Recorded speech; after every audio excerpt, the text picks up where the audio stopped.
Well, damn, this was intense. Saint Maud was written and directed by Rose Glass, and her feature film debut focuses on the main character of Maud, played by, and I'm probably going to screw this up, Morvid Clark, who is a hospice worker slash private caregiver, who also is a devout Catholic. And she has become a devout Catholic and wants to use, God's teachings and, Him speaking through her to help any terminally ill patients she is put in charge of manage their pain, ease their suffering even just a little bit before they pass on into the afterlife. And she wants to do good. She wants to use his teachings. She wants to help people. She just wants to do good. And she is put in charge of a terminally ill patient with stage 4 lymphoma of the spinal cord named Amanda, played by Jennifer L., who was a former dancer slash choreographer and a bit of a celebrity. And she, drinks and smokes and just decides to have a whole lot of fun, but she's basically confined to a wheelchair and confined to her bed, even though she wants to get out more. And she takes a liking to Maud because she recognizes that Maud is just trying to help her. But of course, if you've seen the trailer, you know that there's a bit of weird stuff going on with Maud, and is it all in her head, or is she just really messed up? And we find out as this movie unfolds. I want to say right now that Miss Clark is fucking phenomenal. This is an Oscar-worthy performance. And I mean that. This was fucking goddamn intense. Now, I'm not that surprised because A24 made this movie. And anytime A24's label is slapped on a movie, it's almost a lock that I'm going to fucking see it. I've seen at least 80% of their movies, and I fucking love A24. They made one of my favorite movies in 2019, actually my favorite movie of 2019, Waves, and they also did Midsommar, or Midsummer, however you want to say it, and Hereditary, and The Witch. They've done just a lot of really good shit, and I gotta see more of their stuff. When I saw this trailer, I was fucking excited, and then the pandemic hit, and it got delayed, and now it's available on Epix, which is actually a pretty damn good deal. And I decided to, get that and just see how this movie was, and I was not fucking disappointed. Once again, Miss Clark is fucking phenomenal in this. She captures the the absolute, just split down the middle behavior of, I want to do good by the Lord because she's a devout Catholic, and we find out more why she's a devout Catholic. But it's clearly obvious there's a lot of disturbing shit going on in her head. And maybe any of these, good intentions she has, well, they aren't exactly, necessarily great because she's, really, really disturbed. But man, she wants to do so much good and she's so fucking torn and she just wants to do right by the Lord and be able to just go on into the afterlife but help people along the way and save as many souls as she can. And this is just a freaking 80-minute, just look at somebody that just spirals out of control no matter how much they want to try to be in control. And we find out more about her life and why she is this way, and it's both sad and what the fuck was going on in this girl's life as to why she became this way. Why was she the way she was before? Why is she the way she is now? And what the fuck? I mean, a lot of what the fuck going on in this. And this is not disappointing. It's expedient, but it doesn't feel like they rush anything. Because it focuses on Maud, and it focuses on Amanda, and then in the, second act, so to speak, this is more like a 2-act movie. In the second act, we see, more of what happens when Maud, is confronted by her past, and she has to basically battle this struggle inside of her and figure out, what she should be doing, what she shouldn't be doing. Are the teachings that God's giving her actually good, or is she, was she led astray all this time? So it's an internal struggle, and it's clearly a dive into mental illness and how disturbed somebody could get when they get so wrapped up in their work, in their life, and they let something warp their goddamn minds like this. And boy, did it warp her goddamn mind. And Miss Clark captures everything fucking perfectly. She nails this performance. And there are other good performances in this. Jennifer, who plays Amanda, is really good as a woman that knows the end is near, but she, she just wants to live her life. She wants to just, she wants to have sex. She wants to party. She wants to do this. She wants to treat life as normally as she can. There's the character of Joy, played by Lily Knight, and the character of Carol, played by Lily Frazier. Very difficult, I imagine, to tell everybody on set what to do. Hey, Lily, you mean me, Lily, or her, Lily? So, wait, that sounded a lot grosser than I intended. Anyway, this movie basically is very character-driven, and it has a lot of the A24 tropes. It has a bit of a slow burn feel to it. The atmosphere is incredible. The music is fucking great. It captures just the struggle that Miss Clark is going through, and it's absolutely fucking phenomenal from beginning to end. I can understand why some people might not like this movie, But again, when A24's signature is put on a movie, when they got some involvement in a movie, I am absolutely on fucking board. I was not disappointed by this at all. I was disappointed that I had to wait so long to see it, but boy, it was fucking worth it. And apparently it was out in the UK months ago, but it only got released in the US just now, so it's going to be one of my favorite movies of the year. I can fucking tell. Absolutely go see this. If you have Epix now, please fucking watch this. It's really fucking good. Miss Clark is great. I'm going to get into spoilers now, though, just so you know. So anyway, spoilers. 3, 2, 1, and go. Okay. So Maud has this, dark past. What is this dark past? Well, we see in the very beginning that she was working in a hospital and this person is dead. And also there's this cockroach climbing up on the ceiling. That we find out in the crazy credits is actually named Nancy. Nancy the cockroach.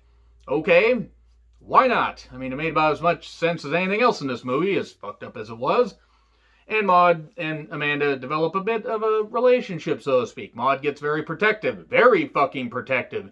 So much to the point that Maud tries to get Amanda's girlfriend, a younger woman played by Lily Frazier, to basically leave her alone. And the struggle that Maud has with trying to manage her job and also not become so obsessed with Amanda, but also basically keep Amanda to herself, is really captured beautifully. And she says, Amanda's worried about what's going to happen, what her last moments are going to be like. Maud says there is more. There is more than just this life. Don't worry, you will be okay. The level of detail for how devoted people can get to religion to almost like an insane degree is captured fucking beautifully. The camera work is great. Cinematography. Everything about this is fucking goddamn perfect. And I normally don't, gloat so much, or not gloat so much, but praise, overtly gush so much about a movie. But when a movie really just fucking speaks to just everything I love about cinema, that's what that's when I just have to go absolutely insane and praise the stuff. And it's just fucking great. Maud gets jealous and tries to get Carol to leave.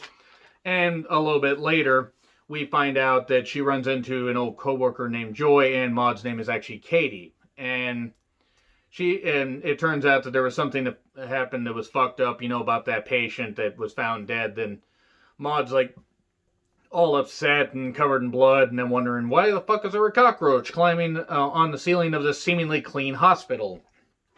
And Joy says, "Hey, take my number and let's hang out sometime." Amanda gets heartbroken because Carol suddenly won't see her, but then we see later at a party, Carol finds out, well, Maud tried to get me to leave, but I think she was well-intentioned, but I want to be with you. And Amanda says, I'm just trying to get you to loosen up. I'm not mad at you. She says, I want you to have fun while you still can. But then she, questions God, says, oh, he's not real. Slap. That causes Maud to get fired. She wants to save Amanda's soul, though, and she's torn up. And she goes out to a bar and dressed up and everything, and kind of reverting back to her past, because apparently she used to have a dark past, hence why she became a devout Catholic. She wanted to devote herself to God. And then she was questioning, am I punished for being weak? She cleans up really nice, I will say that much. Then she ends up going back to this guy's apartment to basically fuck him. That gets a little awkward, that's all I'm going to say. Don't do that, is all I'm going to say. Don't take advantage of somebody like that. That much I'll say. Please do not fail me or let me fall again. I will do anything, says Maud. And then she throws up and then floats, does that floating thing that was in the trailer. And then she puts nails in her shoes. Ow! Ow! And she walks around town like that because she is determined to prove that she loves the Lord. Again, phenomenal fucking performance. She researches Amanda's life, never waste your pain. She's talking about she's just, descending more out of control. And she talks to a woman on the beach about being a private carer. That doesn't really go too well because Maud is very socially awkward. That night, Maud hears God speak to her in Welsh. And I only know it was in Welsh because of the captions. I have to have the captions on for some of this stuff. And yeah, that was a bit weird. He says, I have one more test for you. I'm proud of you, but I have one more test for you. This test is basically she gets dressed as a saint and has to go show up at Amanda's house to try to save her. And Katie shows up and talks to her, and basically they have a heart-to-heart. She says, what happened wasn't your fault, that she should have been there for. And Maud thanks her. Maud is clearly going to, do some disturbing shit to herself. She gets a bottle ready, like of blessed water for holy water. She gets some a compound, a flammable compound for later, which we find out why. And then she says, I am transforming. Soon everyone will see. She breaks into Amanda's house and then has a bit of a disturbing moment where she sees Amanda possessed by the devil and ends up killing her. And maybe she was possessed by a devil. It was likely just in Maud's head. And she did say, though, before Amanda died, I'm so sorry. I was unkind to you. You must be the loneliest girl I know. It was like, he is not real. God's not real, which causes, your faith is weak and the devil possesses her and everything. But then Maud decides to kill her because she has to save Amanda's soul. And then she walks on the beach and takes that flammable liquid and sets herself on fire. And we see, like, this whole glowing thing, like, she has wings before she does this. And then she's, obviously not actual wings. It was still better than the effects in Legion, I will say that. And she's walking along the beach. She's got this bag and it's this flammable liquid. She pours it all over herself. And she sets herself on fire. And, it's this great goddamn thing. And then the last shot we see is her horribly in pain as she's on fire. She burns to death. It's a joyous movie. It's actually really goddamn good. It's fucking amazing. A plus all around. This will be one of my favorite movies of the year, and Miss Clarke deserves a fucking Oscar nomination for this. I mean, I don't know if it's two. I don't know if she's going to get nominated this year. I don't know what they're doing for the fucking Academy Awards. But if she doesn't at least get some kind of award, some kind of, high recognition for her, for her role in this, I'm going to be very disappointed. It was a fucking great career-making performance. Really good. Anyway, A+. Let me know what you guys think in the comments. Like, share, subscribe. Twitter handle in the description. I'm John Ritlin. I'll see you soon.